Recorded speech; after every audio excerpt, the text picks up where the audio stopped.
इसलिए जब भी कोई भी मंचीय कार्यक्रम हो तो उनको भी स्थान दिया जाए, उनका भी विचार साझा किया जाए, तभी संभव है हमारे समाज आगे बढ़ेगा। खासकर बात आती है हमारी समाज के प्रति ऐसी छोटी छोटी जो हमारी परंपराएं हैं, हमारी ऐसी छोटी छोटी जो रीति रिवाज जैसे आज हम ग्रसित हुए हैं, जो दूसरों के द्वारा जो बता दिया गया है, आज हम उसको ही भूलते चले आ रहे हैं। खासकर हमारी मातृशक्तियाँ, मैं इनसे पूछना चाहता हूँ, आप कुछ दिन पहले आपके बीच में तीज त्यौहार आई थी क्या? आप माने हैं बड़े धूमधाम से? बोलिए मातृशक्तियाँ, आप कोई नहीं बोल रही हो। हरछठ के त्यौहार जानती हो? रक्षाबंधन, तीजा, बोलिए ना, जानती हो और मनाई भी होगी बहुत धूमधाम से। कितना खर्च हुआ होगा उसमें, आप कभी आकलन करते हैं? मैं अपने इस तीज त्यौहार को अपने घर से ही शुरुआत किया, तब मुझे अनुभव हुआ और तब ऐसा एहसास हुआ कि यह हमारे त्यौहार मानने लायक नहीं है। मैं भी बाल बच्चे वाला हूँ, मेरे घर में भी मैडम है।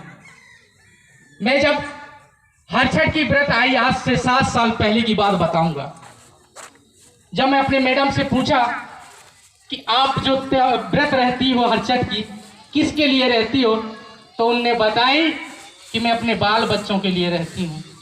तो मैं कहा ऐसा ना करें आप कि हमारे तो 4 ठो बच्चे हो गए, अब छोड़ देते तो क्या होता है? तो कहा था मैं तो नहीं छोड़ नहीं सकूँ क्योंकि मैं शुरू से रह रही हूँ। मैं भी अब सट रह गया, मैं कहा क्या बोलूँ अब, तो मना कर दे। कुछ दिन बाद फिर ऐसे समय आया, त्यौहार जैसे नज़दीक आने लगी, फिर पूछा उनसे, मैं कहूँ हरछठ के त्यौहार रही है बाई की न रही है? तो कहते था दिमाग खराब न करने, मैं चले जाऊँ मायके और मायके में जाके रह लेंगे, तो परेशान न मुही न कर। तो मैं उनसे पूछा कि आप मायके में जाके ये सब त्यौहार और ये सब व्रत रह सकती हो? यदि मेरे बातों में नहीं आओगी और मेरी बात नहीं मानोगे तो दोबारा अपने मायके से मेरे यहाँ नहीं आओगी आप। हरछठ के 3 दिन बाद, यानी कि 3 दिन पहले फिर पूछा उनसे, मैं कहा व्रत रहोगी कि नहीं रहोगी, बताओ तो मैं जाऊं भाई बाजार आजा कुछ लेके आऊं आपके लिए। तो कहते क्या चाहा था? मैं तो यही चाहता भैया, 4 लड़का बच्चा है, अब ये व्रत रहना बंद करो, देखते हैं भले क्या होती है, फिर कुछ होगा तो देखा जाएगा। कम से कम ये मन की जो भ्रम है, जो शंकाएं हैं, वो कैसे दूर किया जाए। मैं सोचा कि मैं घर से ही दूर किया जाए और घर में ही ये विचारे में लागू किया। आज से 7 साल हो गई हमारी मैडम, कोई कहना चाहिए हरछठ की व्रत नहीं रहती। आज मेरे बाल बच्चे अभी भी जिंदा हैं, कोई मरे नहीं। आपको क्या लगता है? आज से 5 साल पहले यही नियम फिर मैं तीजा में अपनाया, उनके साथ यही चीज पूछा। मैं कहा इतना दिन से तुम तीजा के व्रत रहती हो, किसके लिए रहती हो? तो बोलने लगी कि पति के लिए रहता हूं। तो मैं कहा आज से 7 साल पहले जब बच्चे के लिए व्रत रहती थी, वो व्रत छोड़े आपको 7 साल हो गई, आज भी एक बच्चे खत्म नहीं हुए मेरे, तो आप चिंता ना करें, इस व्रत को भी तोड़िए आप, मैं जिंदा रहूंगा और आज आपके सामने जिंदा खड़ा हूं।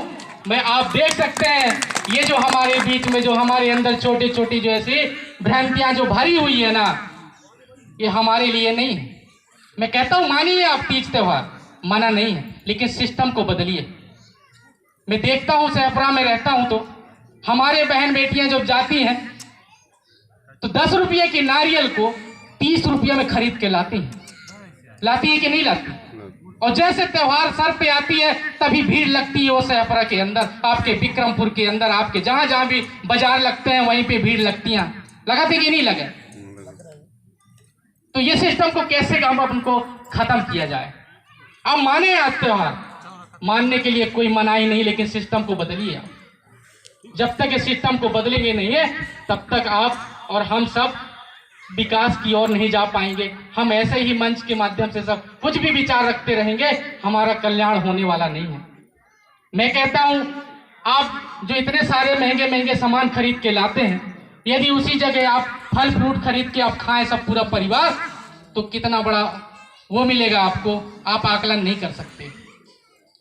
मेरी मातृशक्तियों से मैं यही पूछना चाहता हूं, आपके अंदर ऐसा भ्रम भर दिया गया है, आप उसको त्यागना ही नहीं चाहते, छोड़ने नहीं चाहते। और खासकर मैं अपने नए युवक साथी भाइयों से भी कहना चाहूंगा, जब तक इस कार्य को आप अपने खुद घर से नहीं तैयार नहीं करेंगे, शुरुआत नहीं करेंगे, तब तक हमारे बहन बेटियां नहीं मानेंगे।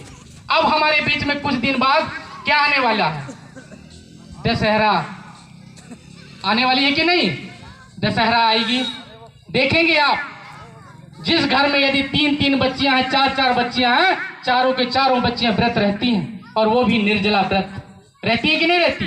कोई 5 दिन तो कोई 9 दिन तो कोई जितना उनकी श्रद्धा भक्ति रहती है व्रत। अरे उनसे पूछिए आप, अरे जिस माँ बाप ने आपको पैदा किया उसके लिए कहा, वो बच्ची एक दिन व्रत रही है क्या? नहीं रही है। रही है? पूछिए आप, क्योंकि आप ही सिखा रहे हैं। अरे वो तो आप लोगों को बता दिया गया है, आपको ही समझना है। अब समझने की प्रयास करें। और हमारे जैसे क्षेत्र में बहुत सारे ऐसे ग्रामीण क्षेत्रों में देखा जाता है, आज में हमारे गांव क्षेत्रों में तो ऐसा भी बहुत कुछ कम हो गया है। जैसे हमारे यहाँ गणेश जी जो रखते थे पहले, अब बहुत कम हो गया। गणेश जी के जैसे चंदा लगाते थे 100-100, 150-150 रुपया।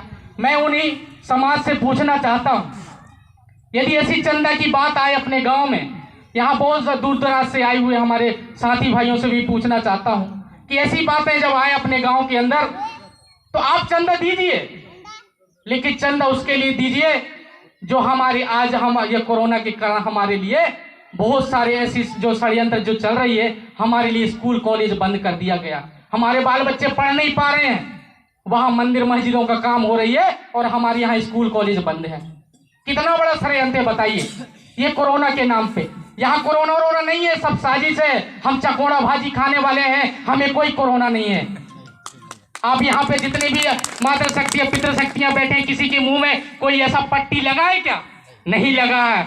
लेकिन इसी जगह को छोड़ के जाएंगे आप विक्रमपुर, डिंडोरी, साईपुर, तो आपके अंदर डर समा जाएगा और कान में मुंह में क्या लगा लेंगे, वो गमछा तोप लेंगे। तो ये डर भर दिया गया है आपके अंदर। जब तक इस डर को नहीं निकालेंगे तब तक ये बीमारी भागने वाला नहीं है और गांव में बीमारी नहीं है। अब माने मैं बात कर रहा था वो चंदा की। यदि आप चंदा एकत्रित करते, हमारे जो कहना चाहिए सियाने लोग जो चंदा इकट्ठे करते हैं ना, दुर्गा जी की मूर्ति के लिए लाके हम लोग स्थापना करते हैं और अच्छे से धूमधाम से मानते हैं।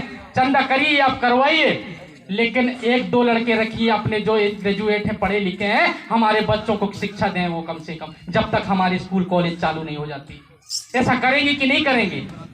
नहीं करेंगे, कोई बोलने वाला नहीं है यहाँ पे। यहाँ से सुनेंगे और इस मंच से जैसे निकलेंगे इस पंडाल के बाहर तो सब भूल जाएंगे, क्योंकि सबसे ज्यादा जो काटने वाले होते हैं ना, हमारे समाज के लोग होते हैं।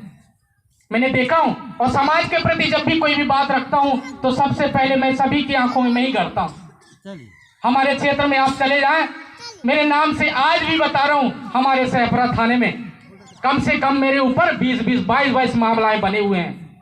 और किस लिए बना है? ये समाज की लड़ाई के लिए, मेरा आपकी अधिकार और आपकी उसके लड़ाई के लिए मैंने आज जो इतना बड़ा संघर्ष किया हूं और जो आज झेल रहा हूं अकेला, तो ये समाज के प्रति झेल रहा हूं। मेरा व्यक्तिगत स्वार्थ नहीं थी, फिर भी आज मैं झेलता हूं।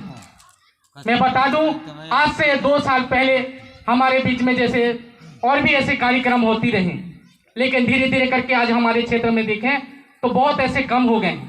इसलिए मेरे समाज गंगा, मैं ज्यादा कुछ न कहते हुए, बोलना तो बहुत कुछ था क्योंकि और भी वक्ता हैं, इसलिए उनको भी समय दिया जाए और मैं अपने शब्दों को यहीं विराम दूंगा। जय सेवा, जय बड़ा देव, जय गोंडवाना। धन्यवाद रवि साहब।